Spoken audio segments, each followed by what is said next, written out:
زما معزز مسلمانانو د ذی الحجې فضیلتونه هغه ذکر کېده. په یو کتاب کې اوږد تفصیلي حدیث دی چې الله جل جلاله په دې ټولو ورځو کې 4 ورځې داسې کړي دي غوره کړي دي. نبی کریم صلی الله علیه وسلم فرمایي د عبد الله بن مسعود رضی الله تعالی عنہ نے روایت ده هغه د نبی علیہ الصلوۃ والسلام نے نقل کوي. فرمایي ان الله تعالی قد اختار من الايام 4 بشک الله تعالی په ورځو کې 4 ورځې غوړه کړې دي. بیا فرمایي چې فاولها يوم الجمعه فيها ساعه لا يوافقها عبد مسلم يسأل الله تعالى شيئا من أمر الدنيا والآخرة إلا أعطاه الله إياه. پای کې اول ورځ د جمعې مبارکه ورځ ده. ځکه په دې کې داسې یو ساعت دی چې پای کې مسلمان بنده د الله تعالی نه د دنیا یا آخرت متعلق څه غواړي نو الله جل جلاله ورلاغه ورکړي. د جمعې ورځې دا فضیلت دی چې په دې کې یو وخت دی، په هغه وخت کې انسان لاس الله ته اوچت کړي نو چې د دې څه حاجت یې هغه د دنیا متعلق او د آخرت متعلق نو الله به ورله څه کوي هغه ورکوي. نو گویا چې د جمعې ورځ ته الله جل جلاله ډېر لوی فضیلت ورکړی. دویمه ورځ چې کوم دی هغه د عرفې ده. والثاني يوم عرفة فإذا كان يوم عرفة يباهي الله تعالى ملائكته فيقول يا ملائكتي انظروا إلى عبادي جاءوا شعثا غبرا قد أنفقوا الأموال وأتعبوا الأبدان اشهدوا أني قد غفرت لهم. زکه چې کله د عرفې ورځ راشي نو الله تعالی د فرښتو د وړاندې د عرفات په حاجیانو باندې فخر کوي. الله وایي دا وګوره زما حاجیان دي، زما بندګان دي، سر تور کړی دی، ګرد و غبار دوړې پې پرتې دي، دوی لګیا دي د خپل مال نه زما د رضا دپاره هغه خرج کوي او خپل بدنونه زما دپاره چې کوم دی هغه ستړي کوي. دا ډېر ګران حج ډېر ګران کار دی. دې وجې نه زموږ استاد دی هغې به فرمایل چې یو سړی حج کول غواړي نو دې له پکار دی چې په ځوانۍ کې دې وکړي. ځکه چې کله بوډا شي نو په هغې کې بیا سخت او تکلیفونه ډېرې نو بیا به ورته مسایل او مشکلات.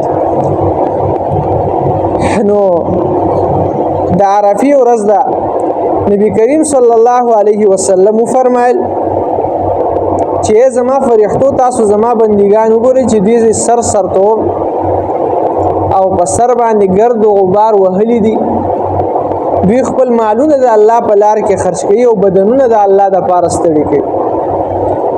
اشهدوا انی تاسو ګواه اوسېږئ، فرښتو ته څه وایي تاسو ګواه اوسېږئ انی قد غفرت لهم ما نن د دې چې کوم دی هغه بخښنه وکړه. بیا وروستو زما عزتمندو د عرفې د ورځې د روژې فضیلت هغه را روان دی. نبی کریم صلی الله علیه وسلم فرمایي وروستو به راشي چې چا د عرفې د ورځې روژه ونیوله نو یو چې په دغه کال کې دی نه کوم ګناهونه شوي دي الله به هغه معاف کړي او راتلونکي کال ګناهونه به مرله الله معاف کړي. معنی دا ده چې راتلونکي کال کې به الله دا د ګناه نه ساتي. یو ورځ روژه ونیسه د 2 کالو باندې بس پې وشو. او درېیمه ورځ د غټ اختر ورځ ده. ځکه چې کله د قربانۍ ورځ شي بنده خپله قرباني ذبحه کوي، یعنې خپله قرباني ذبحه کړي. نو په روایت کې راځي چې فاول قطرة من القربان تكون كفارة لكل ذنب عمله العبد. یعنې چې کله دا بنده قرباني کوي او قرباني څاروی حلالوي د دې د بدن نه د دې رګونو نه اولنۍ قطره ځمکې ته وغورځېږي نو الله د دغې قطرې په برکت سره د انسان ټول ګناهونه څه کړي هغه معاف کړي. دا د ګناهونو نه پاک او صفا کړي. نو دې وجې نه زما عزتمندو کله چې دا مسلمانان د اختر په ورځ باندې هغه د رمضان مبارک روجي ونیسي او بیا رواني اوږد تفصیلي حدیث دی. نبی کریم صلی الله علیه وسلم فرمایي چې یو بنده دی هغه کار وکړي، یو کار عمل وکړي نو هغه خپل اجر او خپل دیاړي به طلب کوي خامخا به چې کم دی هغه چاله چې کار کړی هغه به د دیاړي ورکوي